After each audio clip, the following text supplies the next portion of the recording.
เคอันนี้กำลังไอ้ไงเหรอนะไอ้ไผ่เบื้องนี้เนี่ยทักทายเนี่ยลองบอกวิธีการปรุงเลือดแปลงนะเฮ็ดเลือดแปลงว่าหอมนี่เด้อเบอร์สเปกจังไง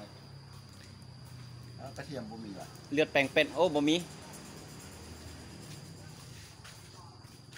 มันกล้าม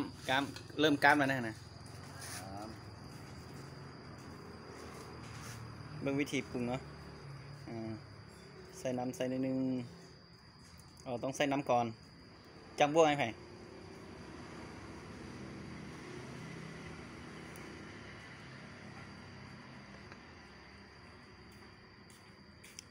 สี่ต่อเท่าไหร่น้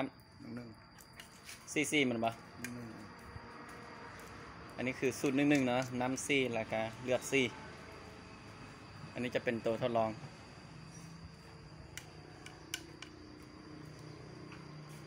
มีน้ำมันเนาะ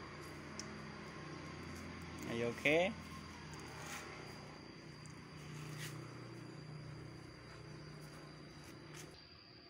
ตัวนี้จะเป็นตัวทดลองเบิ้งเนาะว่ามันจะกล้ามบ่ทดลองนะแท้กล้ามเลยโอ้เป็นตาแซ่บ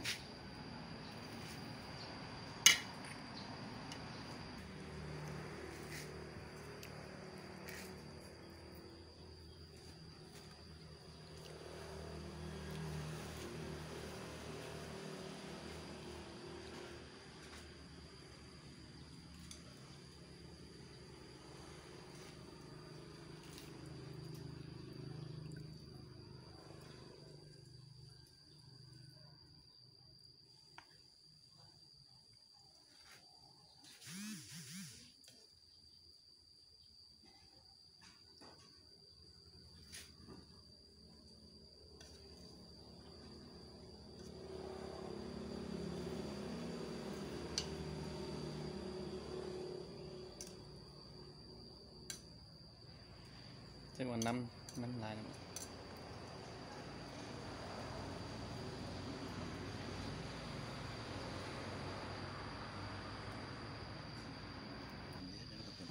ได้แล้ว2 ถ้วย